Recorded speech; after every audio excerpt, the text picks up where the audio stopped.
اللہ تبارک و تعالی نے قرآن مجید میں ارشاد فرمایا ہے کہ تم نہ ترجیح دنیا کی زندگی کو دیتے ہو، اپنے جینے کو ترجیح دیتے ہو، جینے کے لیے زیادہ کام کرنا چاہتے ہو۔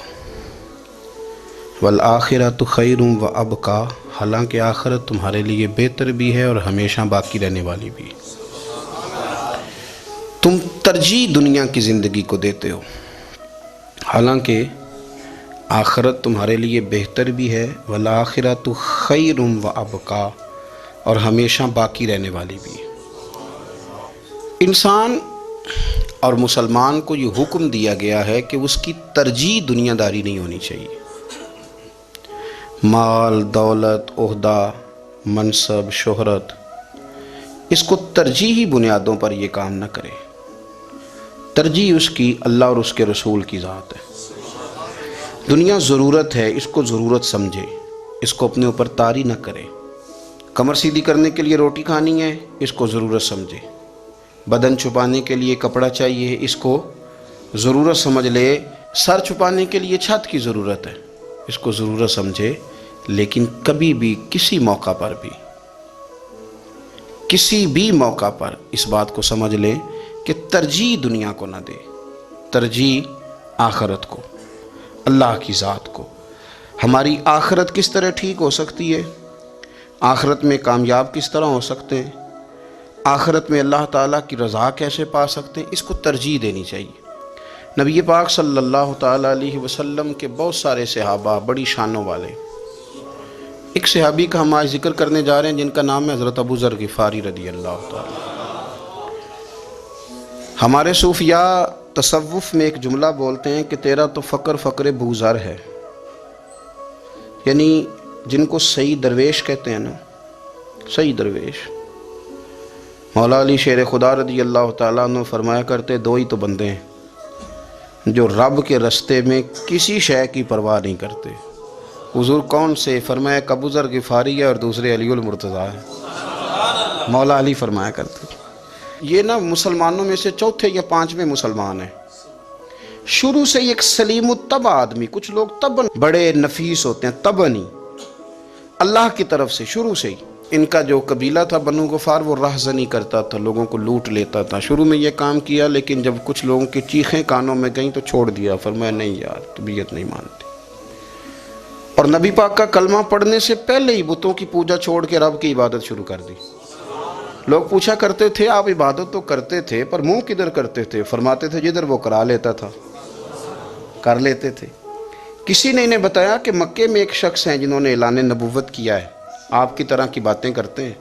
انہوں نے اپنے بھائی کو بھیجا، ان کا نام انیس تھا، پتہ کر کے واپس آئے۔ بھائی کہنے لگے ابو ذر، ان کا نام جندب ہے، اصل میں ذر ان کے بیٹے کا نام ہے اور کنیت سے زیادہ معروف ہیں، ابو ذر غفاری کہلاتے ہیں۔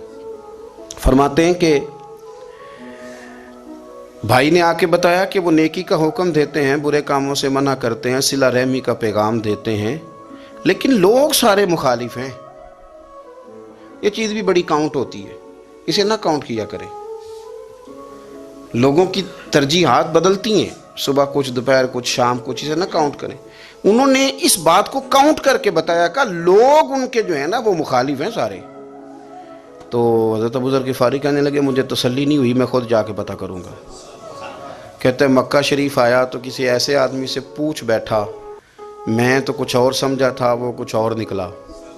مکے والوں نے بڑا مارا۔ مکے پہنچ کے پہلی جو چیز ملی وہ مار کھانے کی تھی۔ اب میں ڈرتے کسی سے پوچھتا ہی نہ، بھوک بھی بڑی تھی، رہنے کو جگہ نہیں تھی، حرم شریف میں لیٹا رہتا تھا۔ میرے نصیب دیکھو، مجھے ایک شخص نے نہ آ کے ہلایا، کہنے لگے اگر مناسب سمجھیں تو میں آپ کو دیکھ رہا ہوں کافی دیر سے، آپ کوئی پردیسی ہیں، آپ کا اپنا مہمان نہ بنا لوں؟ تو میں نے کہا آپ کا کیا نام ہے؟ کہنے لگے میرا نام ہے علی ابن ابی طالب۔ کہتے ہیں مولا کائنات گھر لے گئے، کھانا بھی کھلایا، جگہ بھی دی سونے کو، خدمت بھی کی، لیکن چونکہ میں تو پہلے ایک سے پوچھ کے مار کھا بیٹھا تھا، میں نے پوچھا نہیں میں کدھر آیا ہوں۔ رات رہے، اگلی رات بھی رہے، لیکن میں نے بتایا نہیں میں کس کام آیا ہوں۔ حضرت ابو ذر غفاری رضی اللہ تعالیٰ عنہ کہتے ہیں خود ہی مولا علی نے پوچھا بتا سکتے ہو کیسے آئے ہو؟ میں نے کہا رات رکھ لو گے؟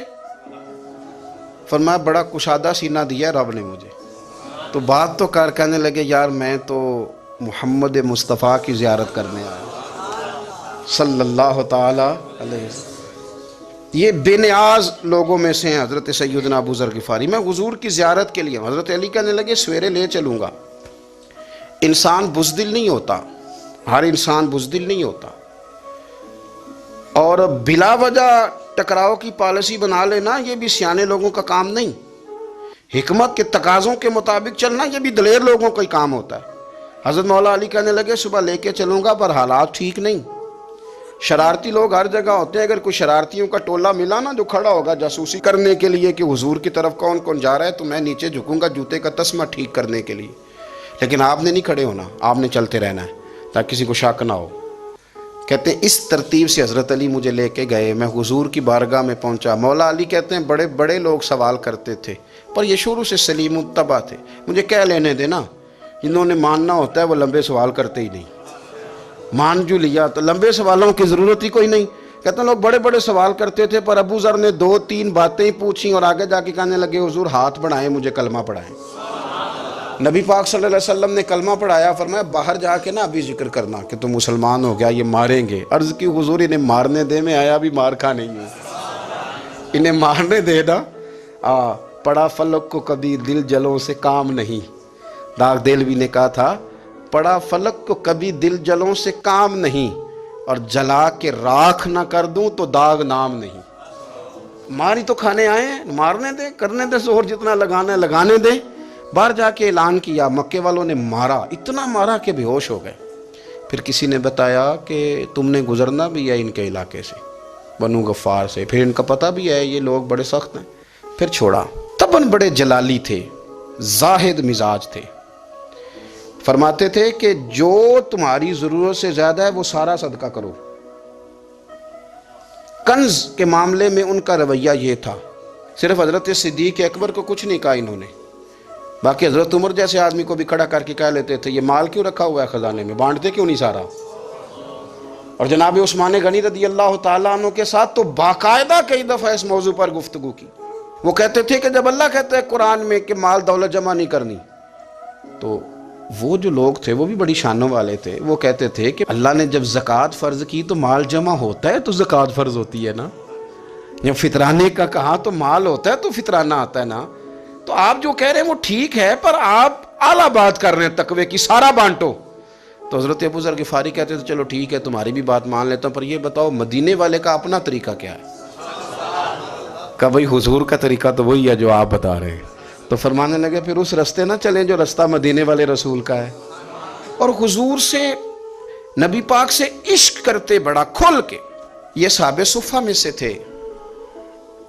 کلمے پڑھنے کے بعد چونکہ طبیعت جلالی تھی تو حضور نے بھیج دیا، فرمایا واپس جاؤ اپنے قبیلے میں تبلیغ کرو. واپس گئے، بھائی کو مسلمان کیا، والدہ کو مسلمان کیا، قبیلہ سارا مسلمان کیا، وہیں رہے. ہجرت مدینہ کے بعد آئے تبوک کے موقع کے قریب، اور حضور نے صحابہ صفہ میں رکھ لیا. نوکری کرتے مدینے والے رسول کی، دلیر آدمی تھے، بڑا قبیلہ تھا، پر ڈیوٹی کرتے، ڈیوٹی خدمت کرتے. ایک بیٹا تھا زار اس کا نام تھا. اس کی ڈیوٹی لگائی تم نے میرے نبی پاک کے اونٹ چرانے. ڈاکو آئے تو صاحبزادہ اونٹوں کی اونٹنیوں کی حفاظت کرتے شہید ہو گیا. اور یہ انوکھا بندہ ہے جس نے شرط لگائی تھی کہ میں نے کالی سیاہ رنگ کی عورت سے شادی کرنی. انوکھا بندہ ہے. ایک بیٹی تھی ایک بیٹا، بیٹا شہید ہو گیا. بیوی سے کہا تم نے نبی پاک کے گھر میں خدمت کرنی ہے، حضور کے گھر والوں، اور میں نبی پاک کی نوکری کروں گا. حضور کی خدمت کرتے، ہر وقت خدمت میں رہتے. اور حضور جب آتے نا، صحابہ صفہ میں یہ شامل تھے جو لوگ دین سیکھتے، حضور جب آتے تو سب سے پہلے آ کے حضرت ابو ذر غفاری کا پوچھتے، بلائیں. اور جب بات کرتے حضور تو بار بار ان کو مخاطب کر کے بات کرتے. حضرت ابو ذر غفاری رضی اللہ تعالیٰ عنہ کا نبی پاک سے اتنا پیار کہ ہماری بھی مشکل حل کر دی. ابو داؤد شریف میں موجود ہے. ایک دن کہنے لگے یا رسول اللہ صلی اللہ علیہ وسلم، اگر کوئی بندہ کسی سے پیار بڑا ہی کرے پر اس جیسے عمل نہ کر سکے، کوشش کرے کرنا. لوگ ہمیں کہتے ہیں نا جی پیار بڑا، عمل بھی تو کرو نا. بھی کرنا چاہیے پر انسان ہے نا، غلطی بھی تو ہو ہی جاتی ہے. اب ہم عمل نہیں کر سکتے تو تم ہمیں پیار بھی نہیں کرنے دو گے؟ مہربانی کرو پیار تو کرنے دو نا. حضرت ابو ذر غفاری نے کہا، ابو داؤد شریف میں موجود ہے، یا رسول اللہ صلی اللہ تعالیٰ علیہ وآلہ وسلم حضور پیار بڑا کرے پر ان جیسے عمل نہ کرے تو حکم کیا ہے؟ تو حضور نے فرمایا پیار سچا کرے، اللہ قیامت کے دن جس سے محبت کرے گا نا اس کے ساتھ ہی دونوں کو اکٹھا فرما دے گا۔ تو حضرت ابو ذر نے فوراً کہا حضور پھر مجھے آپ سے بھی بڑا پیار ہے، رب سے بھی بڑا پیار ہے۔ فرمایا فکر نہ کرنا، جنت میں اکٹھے ہی جائیں گے۔ اتنی محبت رسول پاک کی ذات کے ساتھ حضور کی نوکری کرنا۔ ایک دن خدمت کرتے کرتے سو گئے، حضور مسجد میں آئے پتہ کرنے کہ ابو ذر آرام کر رہا ہے۔ یہ بھی مزہ ہوتا ہے، خیال رکھنا اپنے درویشوں کا، کیا کھایا کیا پیا کہاں سوئے۔ حضور رات کو آئے، یہ سوئے ہوئے تھے، فرماتے ہیں حضور نے میرا انگوٹھا ہلایا، میں اٹھ کے بیٹھ گیا، حضور بھی میرے پاس بیٹھ گئے۔ اور میں ابو ذر بڑا پیار کرتے ہو؟ سونے آپ کو پتہ ہی ہے۔ کہا یار تو بڑی نوکری کرتا ہے، ایک دن وہ بھی آئے گا جس دن تجھے میری مسجد اور میرے شہر سے جانا پڑے گا، پھر کیا کرو گے؟ تو عرض کی حضور کسی کی طاقت ہے مجھے آپ کے شہر سے نکالے؟ میں تلوار نکال لوں گا۔ نبی پاک نے فرمایا تلوار نہ نکالنا، جہاں تمہیں بھیجا جائے چپ کر کے چلے جانا۔ حضور کب تک؟ فرمایا جب تک اللہ تیری اور میری ملاقات نہیں کرا دیتا، یعنی وصال تک۔ یہ واحد شخص ہیں کہ حضور کے وصال ظاہری کا وقت آ گیا تو فرمایا کوئی میرے ابو ذر کو بلاؤ۔ جب یہ آئے تو حضور لیٹے ہوئے تھے، یہ جھکے نبی پاک کی طرف، حضور میں حاضر ہوں، تو حضور نے پکڑ کے سینے کے ساتھ لگا لیا۔ میرے رسول پاک صلی اللہ علیہ وسلم کی خدمت میں ایک دفعہ عرض کرنے لگے حضور مجھے صوبے کا گورنر بنا دیں۔ تو نبی پاک نے فرمایا ابو ذر میں عہدے پسند نہیں کرتا، تو تمہیں بھی میں کہتا ہوں عہدہ نہ لینا، تمہیں بھی کہتا ہوں عہدہ نہ لینا۔ فرمایا ابو ذر میں جو چیز اپنے لیے پسند کروں گا تمہیں بھی اسی کا مشورہ دوں گا، تم بندے اچھے ہو پر یہ کام تمہارے بس کا نہیں ہے۔ بڑے زاہد آدمی میرے رسول کریم صلی اللہ تعالیٰ علیہ وآلہ وسلم نے ان کے بارے میں فرمایا جس طرح نبیوں میں حضرت عیسیٰ علیہ السلام ہوئے، حضرت عیسیٰ دیکھیں نا، انبیاء میں اللہ تعالیٰ نے ہر قسم کی عظمت نبیوں کو دی۔ جناب سلیمان علیہ السلام کا تو تخت بھی ہوا میں اڑتا تھا، جن تک تابع دار تھے، اور نبیوں میں حضرت عیسیٰ بھی ہیں جن کے پاس گھر بھی کوئی نہیں، شادی بھی کوئی نہیں کی، اینٹ سرانے رکھ کے تکیہ بناتے، ایک ان کے پاس کنگھی تھی اور ایک پیالہ تھا۔ دیکھیں جو بندہ نیک ہو نا وہ بھی نیک ہیں، اللہ کے نبی ہیں۔ آپ اپنا تقوی مسلط نہیں کریں گے، جو وہ کر رہے ہیں وہ بھی مخلص ہو کے کر رہے ہیں۔ حکومتیں جو چلانی ہیں تو وہ کس نے چلانی ہے؟ اگر نیک بندے نہیں آئیں گے تو غلط لوگ آئیں گے، قوموں پہ ظلم کریں، وہ بھی اپنی جگہ ٹھیک ہے، لیکن یہ جو کر رہے ہیں یہ بات بھی اپنی جگہ بالکل ٹھیک ہے۔ ہم پتہ کیا کرتے ہیں، ہم چیزوں کو مسلط کرتے ہیں، ایک دوسرے پر مسلط نہیں کریں چیزوں کو۔ آپ جو کر سکتے ہیں، جو رستہ آپ کو صحیح لگتا ہے اختیار کر لیں، یہی تو ہمارے دین کا حسن ہے کہ سارے رستے واضح کر کے ہمیں دکھاتا ہے۔ حضرت عیسیٰ علیہ السلام نے ایک دن دیکھا کہ ایک بندہ نا انگلیوں کے ساتھ اپنے بال سیدھے کر رہا ہے، تو آپ نے فرمایا یار کنگھی کے بغیر بھی کام چل سکتا ہے، کنگھی بھی خیرات کر دی۔ دیکھا ایک بندہ ہاتھ کا تکیہ بنا کے لیٹا ہے، تو فرمایا اینٹ بھی دے دو، کسی کے کام آ جائے گی۔ ایک دن دیکھا کہ ایک بندہ نا یوں چلو میں پانی پی رہا ہے، فرمایا پیالہ بھی رہنے دو، اس کے بغیر بھی کام چل ہی جاتا ہے۔ جناب عیسیٰ کا یہ زہد تھا۔ میرے نبی پاک علیہ السلام نے فرمایا جس نے جناب عیسیٰ کا زہد دیکھنا ہو وہ میرے ابو ذر غفاری کو دیکھے، ان کو دیکھے، یہ دنیا میں جناب عیسیٰ کے زہد کے مطابق چلتے پھرتے، ساری زندگی دولت کو مال کو پسند نہیں کیا۔ جہاں رہتے تھے ایک گورنر صاحب نے 300 دینار تحفے میں بھیجے، تو ایک ہوتا ہے نا بندہ کہتا نہیں نہیں ضرورت نہیں، اور حضور سید عالم صلی اللہ علیہ وسلم نے حضرت عمر سے فرمایا تھا جو خود بخود آ جائے وہ قبول کر لو اللہ کی طرف سے، لیکن ان کا رنگ فقیری والا تھا اور تھوڑا انوکھا تھا۔ 300 دینار آئے تو فرمانے لگے اسے جا کے کہو تمہیں کوئی اور بندہ نہیں ملا دھوکہ دینے کے لیے، میرے گھر ہی مال بھیج دیا ہے۔ فرمانے لگے میرے پاس گدھا ہے سواری کرنے کے لیے، میرے پاس بکریاں ہیں دودھ پینے کے لیے، میرے پاس ایک چادر اضافی ہے سامان میں سے، میں تو ڈرتا ہوں کہ رب کہیں اس چادر کے بارے میں سوال نہ پوچھ لے، اور تم ہو کہ میرے پاس یہ لے کے آئے ہو۔ حضرت عثمان غنی کے پاس جا کے کہا کرتے کتنا لوگوں کے پاس پیسہ آ گیا ہے، ہر بندے کے گھر میں مال ہے، یہ کیا ہو رہا ہے، لوگوں سے کہیں خرچ کریں غریبوں پہ۔ عثمان غنی فرمانے لگے تمہیں تو خوش ہونا چاہیے کہ میرے دور میں لوگ خوشحال ہو گئے ہیں۔ آپ فرمانے لگے نہیں، وہ والا رنگ زیادہ بہتر ہے جو مدینے والے نے اختیار فرمایا ہے، کیونکہ کچا رنگ للاری والا چڑھدا تے لیندا رہندا عشق تیرے دا رنگ محمد، جدوں چڑھ جائے پھر نہیں لیندا۔ آپ کی طبیعت کے اندر دولت سے بیزاری، حضرت ابو درداء، حضرت ابو موسیٰ اشعری، حضرت ابو ہریرہ رضی اللہ تعالیٰ عنہ، یہ سمجھ لیں ان کے کلاس فیلو تھے، ان کے ساتھ پڑھا تھا انہوں نے۔ حضرت ابو ذر غفاری ان پر بھی جلال کرتے ہیں۔ آپ یقین کریں کہ طبیعت نا ایسے کیف میں آ گئی ان کو پڑھ کے، ان کو پڑھا جب کچھ دنوں سے تو کچھ انوکھا، یہ انوکھی وجہ ہے، سارے زمانے سے نرالے ہیں یہ بندے، کون سی بستی کے یار اب رہنے والے ہیں، یہ کس طرح کے لوگ ہیں، کیا سوچ ہے۔ حضرت ابو درداء رضی اللہ تعالیٰ عنہ کے گھر کے قریب سے گزرے تو حضرت ابو درداء مکان بنا رہے تھے، کیا جملہ کہا، تڑپ گئی روح، فرمانے لگے ابو درداء تجھ سے مجھے یہ امید نہیں تھی یار۔ فرمایا کیا ہوا؟ فرمانے لگے اب تیرا مکان بنانے کے لیے بھی اللہ کے بندوں کی پشتوں پر اینٹیں رکھی جائیں گی، تیرا مکان بنانے کے لیے رب کے بندوں کی پشتوں پر اینٹیں تیرے لیے۔ حضرت ابو درداء نے گردن جھکا لی، فرمایا یار جہاں تو ہے نا تو بالکل ہی ٹھیک کہتا ہے۔ کیوں؟ میرے نبی پاک صلی اللہ علیہ وسلم نے فرمایا اس زمین کے اوپر اور آسمان کے نیچے ابو ذر غفاری سے سچا بندہ کوئی نہیں، ان سے زیادہ سچا کوئی نہیں۔ فرمایا تو ٹھیک کہتا ہے یار، صحیح کہتا ہے۔ حضرت ابو موسیٰ اشعری رضی اللہ تعالیٰ عنہ کو گورنر بنا دیا گیا عراق کا۔ اب حضرت ابو موسیٰ اشعری صحابہ میں ایک بڑے جلیل القدر صحابی ہیں، اور ان کی عظمتیں، رفتیں، بلندیاں کیا کہنا، بڑی گہری دوستی تھی۔ لیکن جب وہ گورنر بن گئے نا تو آپ نے فرمایا بس بھئی اب تو نے عہدہ لے لیا ہے، یہ بندے کو ٹھیک نہیں رہنے دیتی چیزیں،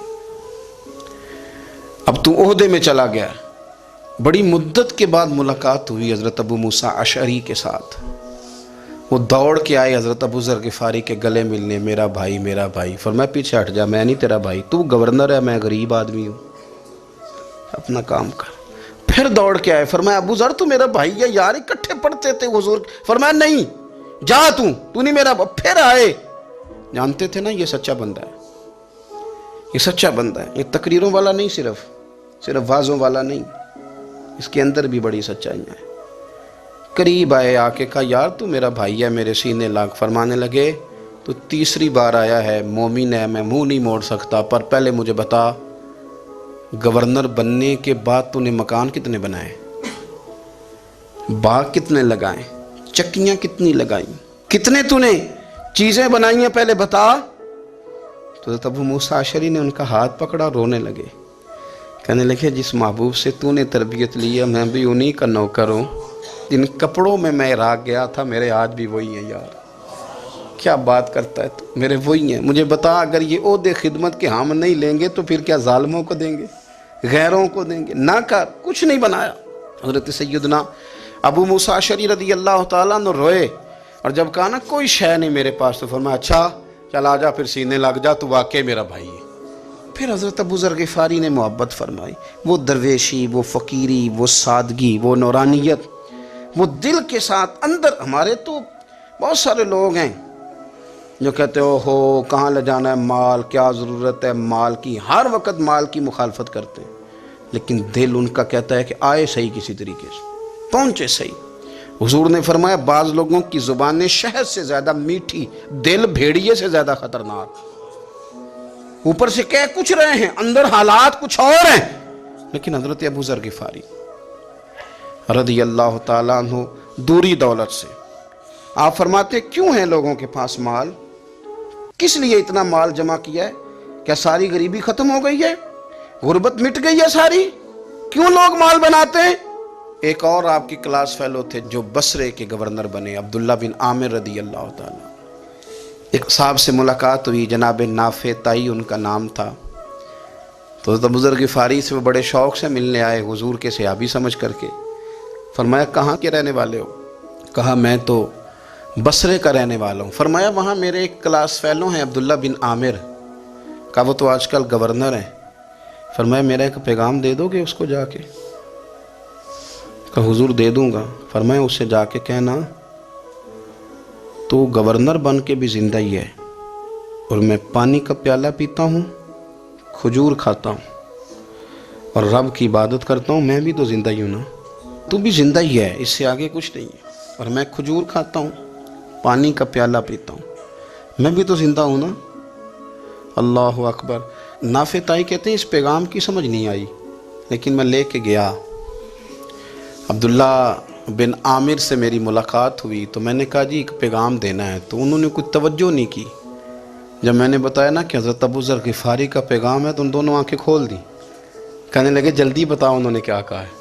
فقر اور درویشی کے رستے پہ چلنے والوں کے امام سیدنا ابو ذر غفاری نے کیا کہا ہے؟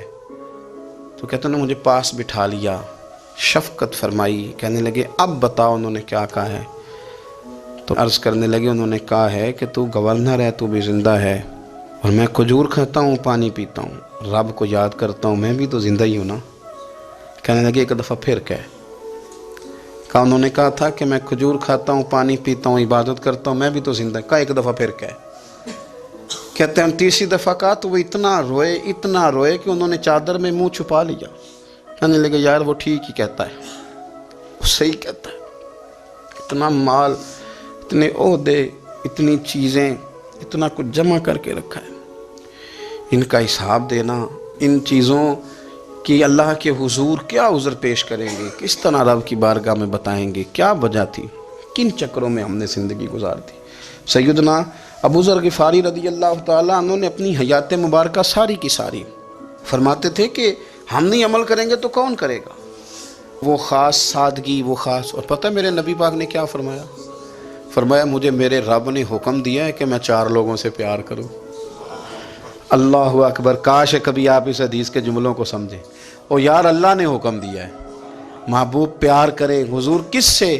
تو پہلے 3 مرتبہ نبی پاک نے ایک ہی شخص کا نام لیا، فرمایا علی سے، علی سے، علی سے، پھر فرمایا ابو ذر غفاری سے، پھر فرمایا جناب مقداد سے، پھر فرمایا سلمان فارسی سے۔ رب نے مجھے کہا ان سے پیار کرو۔ حضرت ابو ذر غفاری تبوک کے موقع پر نا اونٹ پہ بیٹھے تھے، پیچھے رہ گئے، اونٹ پر بیٹھے تھے تو پیچھے رہ گئے، اونٹ سست تھا، تھک گیا، چل نہیں رہا تھا۔ حضرت ابو ذر غفاری رضی اللہ تعالیٰ عنہ پہلے تو اسے لے گئے یہ گاؤں میں کہ اونٹ بیمار ہو گیا، اس کا علاج کرایا، لیکن جب وہ ٹھیک نہ ہو سکا نا تو اونٹ وہیں چھوڑ دیا۔ حضور صلی اللہ علیہ وسلم کے پیچھے ضرور پہنچنا ہے میدان تبوک میں، تو جو سامان تھا وہ سارا پشت پہ رکھا اور اکیلے ہی چل دیے، تنے تنہا اور پیدل۔ سامنے سے گرد اڑتی ہوئی نظر آئی تو لوگوں نے کہا حضور پتہ نہیں کون آیا ہے۔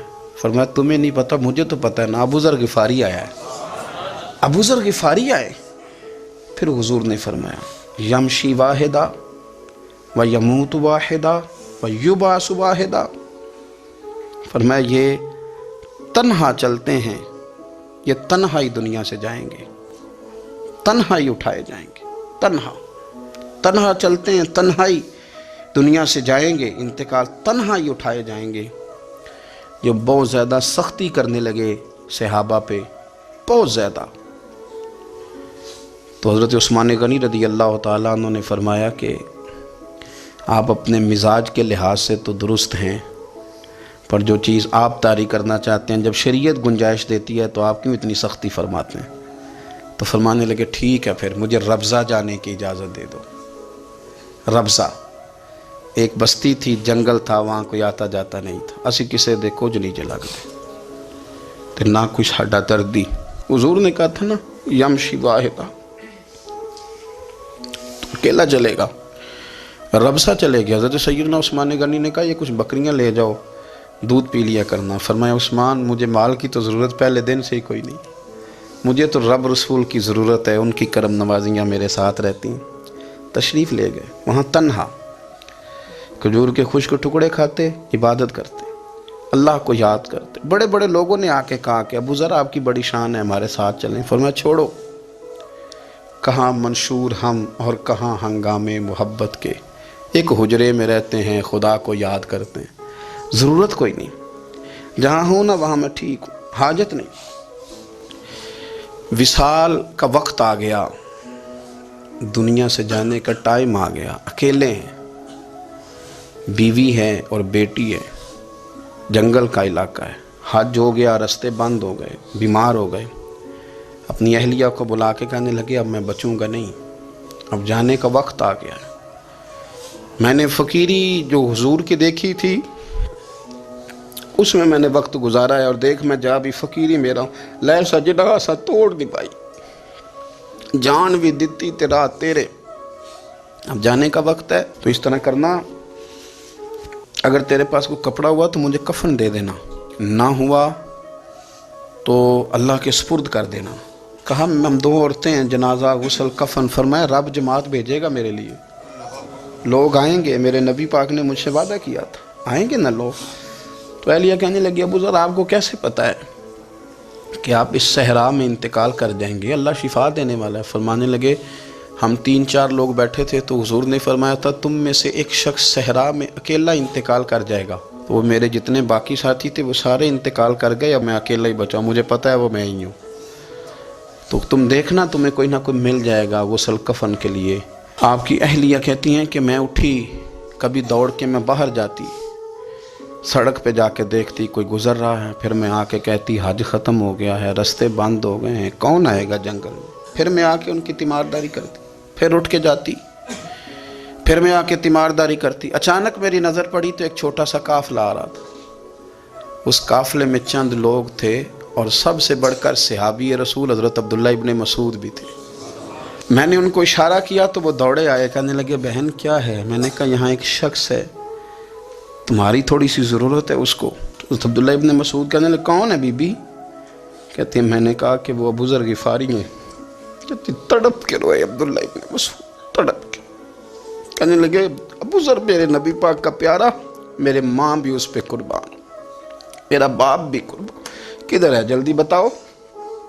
کہتی میں لے آئی، 4-5 لوگ تھے وہ، تو سیدنا ابو ذر غفاری کہنے لگے عبداللہ میرا وصال ہو جائے گا لیکن یاد رکھنا میری بیوی کے پاس کفن کے لیے کپڑا موجود نہیں، اور لہو سجنا سا توڑ ہی نہیں پائی، جان بھی دیتی تیرا تیرے، کفن کے لیے کپڑا نہیں ہے، لیکن تم میں سے نا وہ بندہ کوئی کپڑا نہ دے جو کبھی کسی سرکاری عہدے پہ رہا ہو، وہ بندہ میرے کفن کے لیے کپڑا نہ دے کسی سرکاری عہدے پہ رہا ہو۔ ایک انصاری جوان کہنے لگا ابو ذر میں کبھی کسی عہدے پہ نہیں رہا، اگر آپ میری چادر قبول کر لیں کفن کے لیے تو میں ٹھیک ہے، میں نے نا حضور کے طریقے پر زندگی گزاری ہے، چپ کر کے میرا جنازہ پڑھ دینا اور مجھے کہیں اور نہ لے کے جانا، اسی کسی دے کچھ نہیں لگتے تو نہ کوئی ساڈا دردی، یہیں کسی صحرا میں جنگل میں یہیں کوئی قبر کھود کے مجھے دفن کر دینا، مجھے جانے نہیں ہے کسی جگہ۔ حضرت عبداللہ ابن مسعود رضی اللہ تعالیٰ عنہ نے جنازہ پڑھایا، اور اس درویش کو جو 5ویں یا 4تھے مسلمان ہیں ان کو وہاں دفن کیا۔ جب خبر پہنچی نا مدینے تو سب سے زیادہ آنسو مولا علی نے بہائے، سب سے زیادہ حضرت علی نے۔ لوگوں نے کہا اتنا کیوں روتے ہو؟ فرمایا 2 ہی تو بندے تھے جو اللہ کے راستے میں کسی کی پرواہ نہیں کرتے تھے، اب ایک ہی رہ گیا ہے۔ کہا حضور کیا مطلب؟ فرمایا 2 ہی تھے، ایک ابو ذر اور ایک علی، اب اکیلا علی تو رہ گیا، وہ چھوڑ کے چلے گئے۔ حضرت سیدنا ابو ذر غفاری رضی اللہ تعالیٰ عنہ اس عظیم شخص کا نام ہے، سردار قبیلے سے تعلق تھا، بڑے بہادر تھے، پر حضور کو فقیری میں دیکھا تو پھر زندگی اسی فقیری میں گزارتی، اسی فقیری میں، اسی طریقے میں وفا کر کے نا اسی رنگ میں گزار دی، انہی نقشوں پہ رہے۔ اگرچہ جائز تھا، بڑے بڑے لوگ تھے، بڑے بڑے لوگ تھے، حضرت عبد الرحمن ابن عوف بڑا مال تھا، حضور نے ان کو جنتی کہا، ان کے پیچھے نماز پڑھی، سب ٹھیک تھا، پر فرماتے تھے یار میں انکار نہیں کرتا، پر میرے نبی نے فقیری کی، حضور نے ایک وقت کھایا ایک وقت بھوک کاٹی، تم کس طرح بھر بھر کے پیٹ کھاتے ہو، تم کس طرح اتنی آسانیاں دیکھتے ہو۔ حضرت ابو ذر غفاری فرماتے تھے مجھے میرے نبی پاک نے 6 باتوں کی وصیت کی تھی، اپنے بچوں کو بتاتے تھے، دوستوں کو 6 باتوں کی حضور نے وصیت کی تھی۔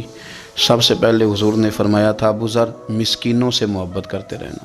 دوسرا نبی پاک صلی اللہ علیہ وسلم نے فرمایا تھا جب بھی دیکھنا نیچے والوں کو دیکھنا، اوپر والوں کو نہ دیکھنا، مالداروں جاگیرداروں پہ توجہ نہ کرنا، ذہن خراب ہوگا، نیچے دیکھنا، غریبوں کی طرف توجہ رکھنا۔ تیسرے نمبر پر نبی پاک صلی اللہ علیہ وسلم نے فرمایا تھا ہر حال میں حق بات کہنا، اگرچہ وہ کڑوی ہو۔ چوتھے نمبر پہ میرے محبوب نے فرمایا تھا اللہ کے معاملے میں کسی کی پرواہ نہ کرنا، کوئی کیا کہتا ہے کہتا رہے، تم رب کے رستے پہ چلتے رہنا، ملامت کی پرواہ نہ کرنا۔ اور پانچویں نمبر پر میرے نبی پاک نے مجھ سے کہا تھا اگر رشتہ دار تجھ سے تعلق توڑیں بھی نہ تو جوڑ کے رکھنا، صلہ رحمی نہ چھوڑنا۔